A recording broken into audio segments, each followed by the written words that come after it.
Hello everybody, Ghostblade 1062 here with another locomotive review. Today we will be looking at the new Class 51 steam locomotive from Trix.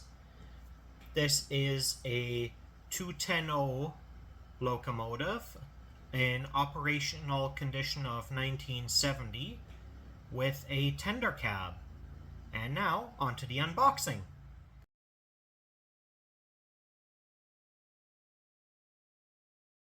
Okay, taking a look at the box, we have on the front our Trix HO logo, as well as the ghosted in picture of the steam, diesel, and electric locomotives. On the bottom of the box we have the Marklin Trix address, website, and contact information.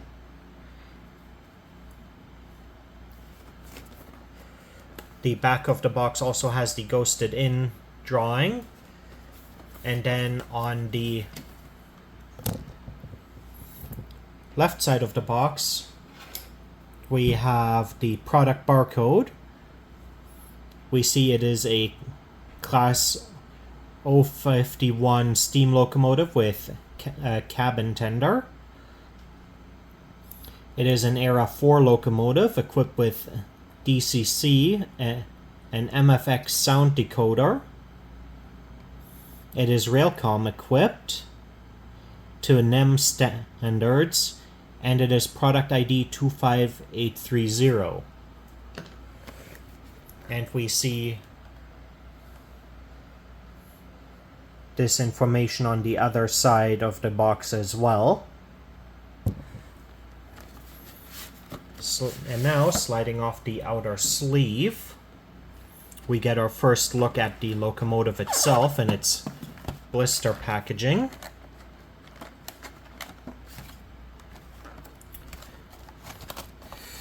And in the back of the box here,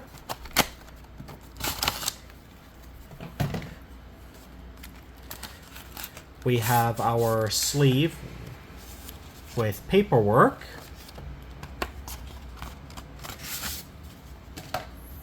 And included here we have 2 copies of the instruction manual in a total of 9 different languages.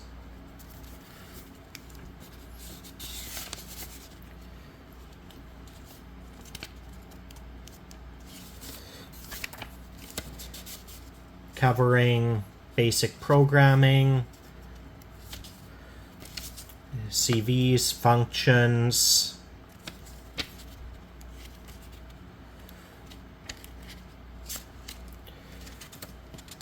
as well as assembly instruction,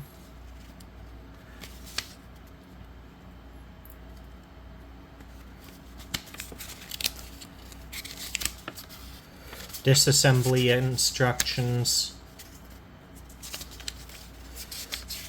an exploded diagram of both the main body and the tender, oiling instructions,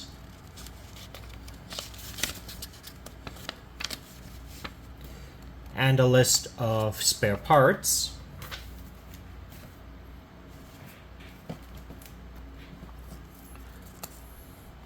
We also have an advertisement for the Trix Club and our warranty card. Now, taking off the outer sleeve of the blister pack, we have 2 side supports.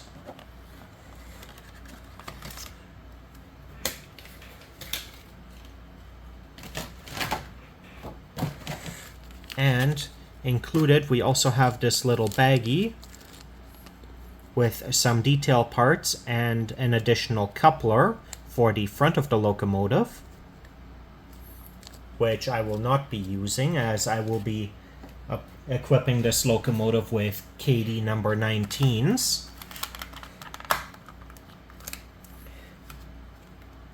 But opening up the package,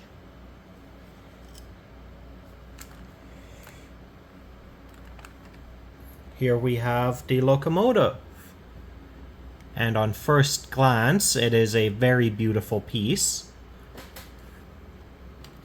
And next we will move on to the assembly portion of the video, where we will add the detail parts.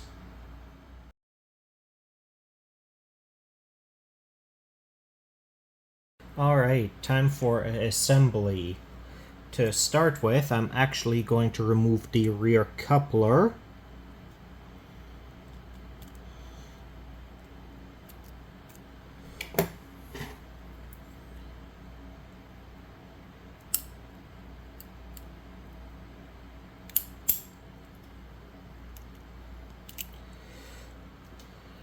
And I'm going to mount my KD number 19s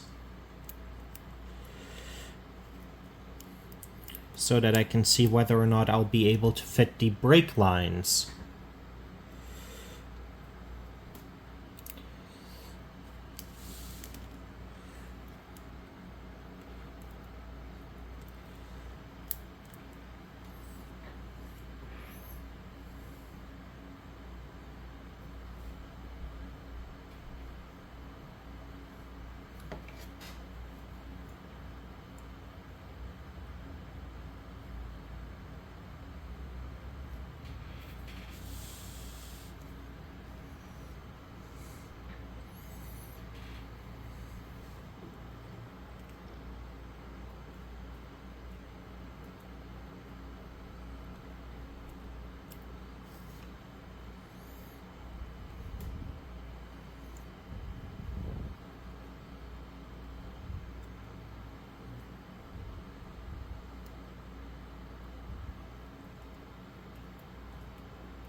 Okay, pliers are a bit too big to get these parts in play, brake lines in place. So I'm gonna try tweezers.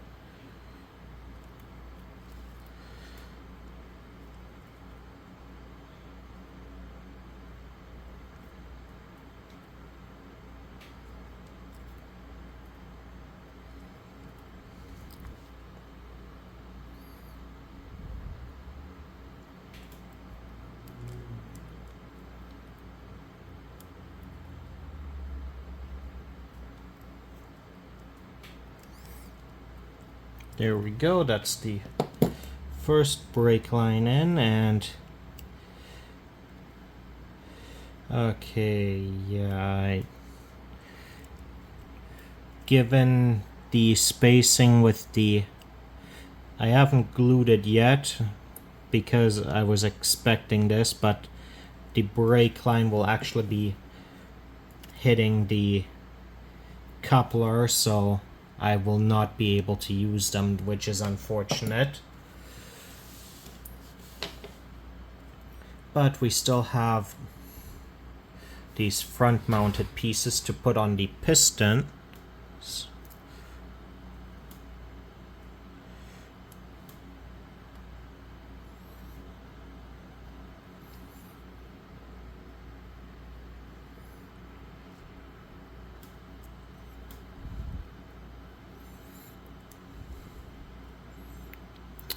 Yeah, unfortunately I can't mount the brake lines due to my use of the KD couplers.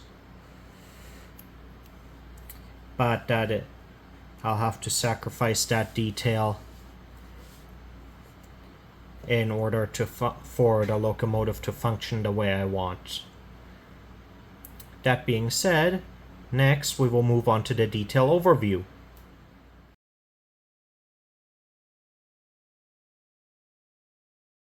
Time for the detail overview section of this video.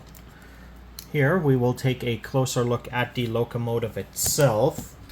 though instead of moving it around in my hand like I usually do, I will keep it on the table surface, as there are a lot of finer detail parts that I don't want to risk damaging. So, starting at the front of the locomotive, right above the coupler here, we have our buffer beam with the 2 slots for the brake line hoses. And here in the center, we have the hook for the coupling hook. And on top of that, we have our headlamps. And just behind that, we have the step that leads up to the front of the boiler cover, which we have some nice detailing for the hinges. Towards the top, we have our third headlight, and in the center of the boiler cover, we have our number plate. This locomotive being 051341-6. Now moving on to the engineer's side here, we have our wind deflectors. We have some nice piping detail along the side of the boiler. We have our sanding domes. We have a corrugated walkway along the side of the boiler, along with our handrails and our whistles right here.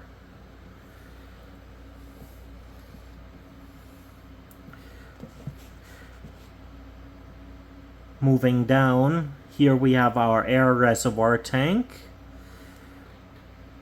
And we have our 2-piston cylinder here with the running gear, which is nicely detailed and colored.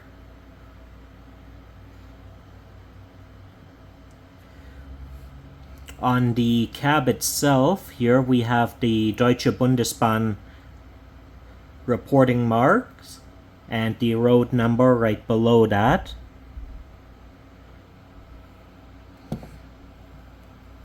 And we have a cab with an open rear with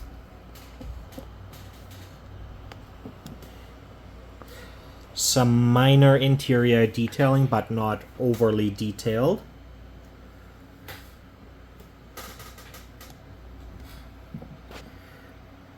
Then, starting on the tender here, we have our steps going up into the back of the locomotive. And then here we have our capacity information for the tender. And going further back, we have our actual tender cab with a molded in separately colored door handle. We have our clear window as well. We have our hatches for water filling. And we have a nice looking coal load as well, as this is a coal-fired locomotive. Then looking at the back of the tender, we again have our buffer beam with the 2 holes beside the buffers where the brake lines are supposed to go, which I was unable to fit due to the knuckle couplers. We have ladders on either side of the back going up to the top of the tender, and we have our 3 tender lights.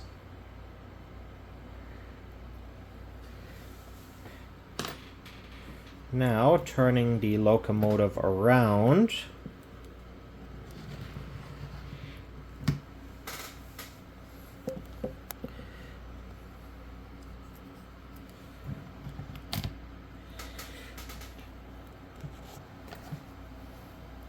we have a lot more piping starting at the front of the locomotive again, here we have our bell, and then we have a lot more piping detail on this side of the locomotive with release valves on the boiler domes, as well as our dynamos.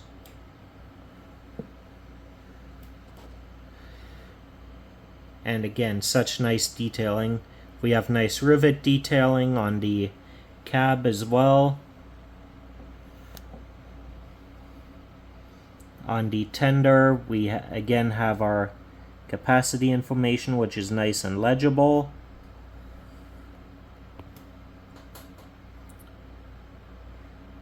We can look through into the tender cab nicely. The trucks also have some nice brake detailing to them.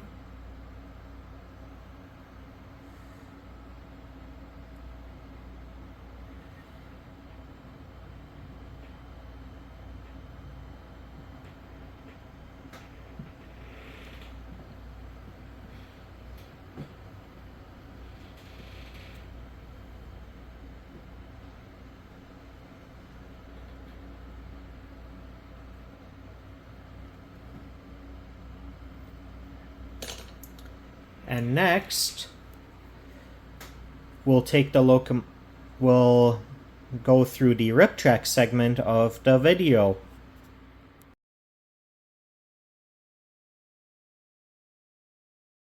Right, to start off the rip track segment, we are going to verify the coupler height, and then afterwards, we are going to check the wheel gauging. And starting with the front coupler, we can see we are sitting quite low.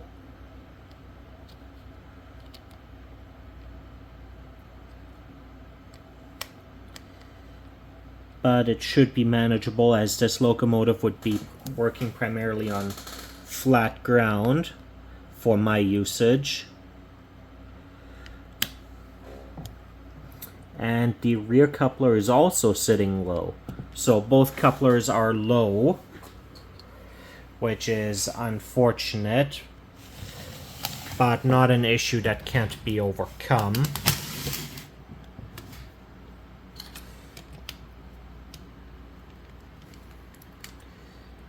And now, checking with the NMRA standards gauge on the tender. Axle 1 is good. Axle 2 is good.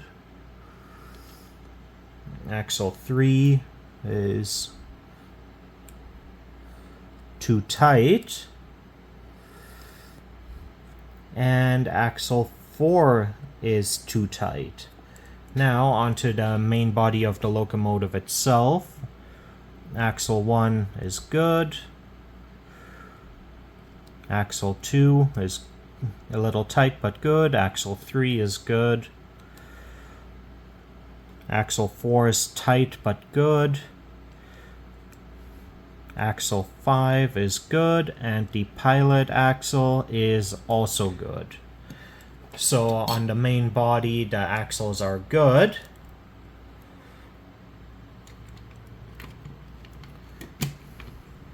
Which means we are now ready to take the locomotive over to the track for a function test.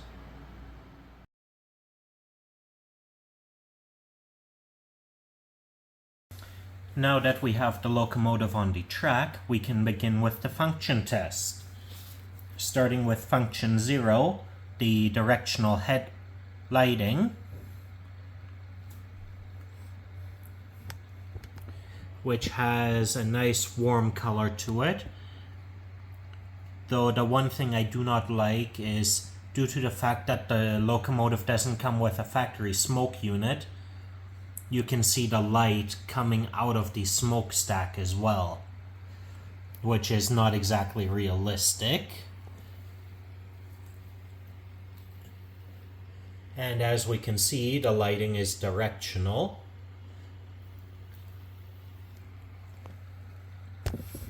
And it is an almost instant switch. Function 1 if it was installed, would be the smoke generator. And now function 2 is the operating sounds.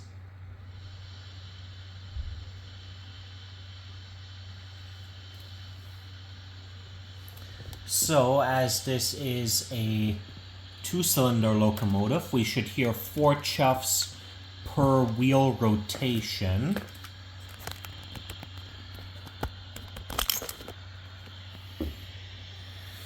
So on speed step 1,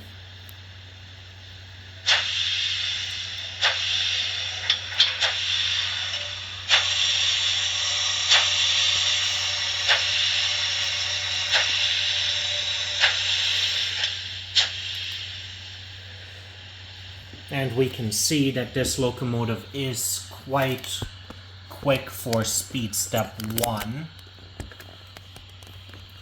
So that is something I will have to adjust in the future. Function 3 is the long whistle.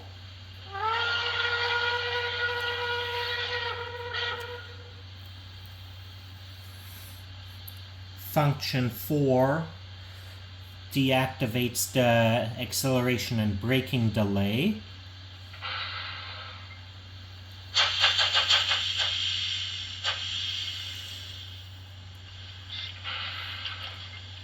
Making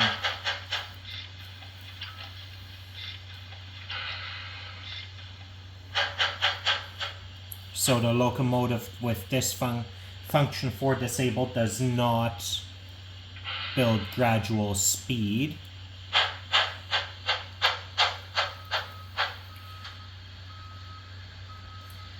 Function 5 turns off the brake squeal.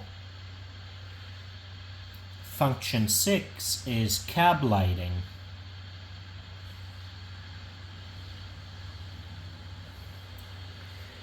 Function 7 is the switching whistle. Function 8 is the bell.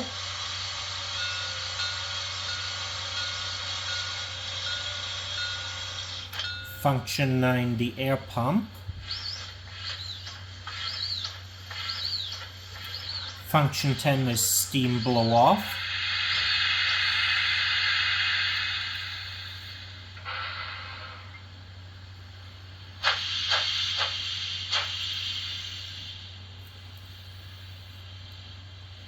Function 11 is coal shoveling.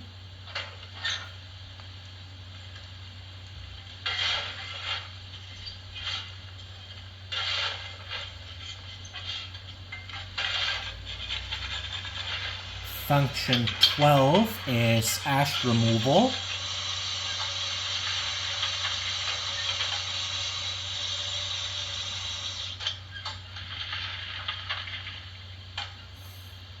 Function 13 is the water pump.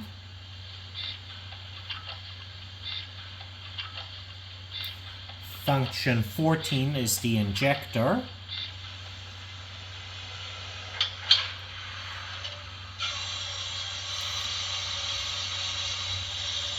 Function 16, as there is no assigned function 15,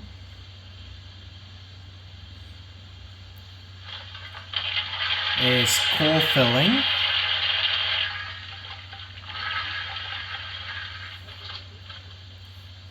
Function 17 is water refilling.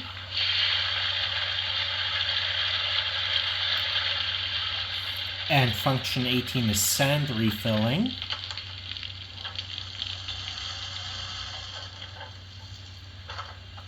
Then function 19 is the actual sanding. Function 20 is the shunting lights.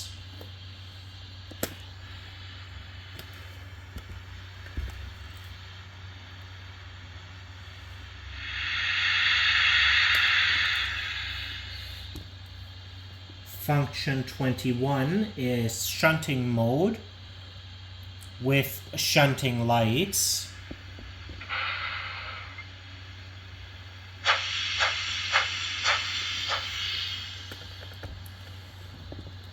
So, putting it in the locomotive in speed step 1 in shunting mode, we notice it is a bit slower than outside of shunting mode. Function 22 is the generator.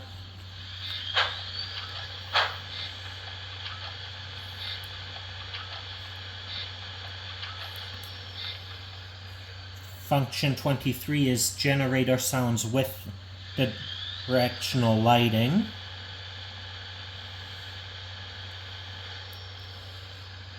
Function 24 is track sound.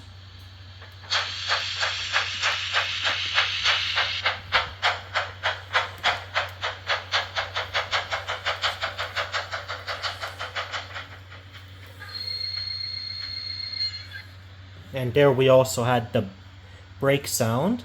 Function 25 is the safety valve.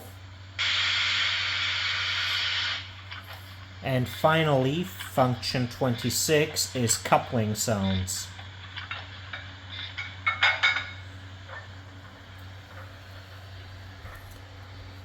Now that we have the function test concluded, and all of the functions are working properly, I'm going to give the locomotive some time to run in before doing some run-by shots with a run of freight cars.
Alright everybody, this concludes my review of the new Class 51 steam locomotive from Trix.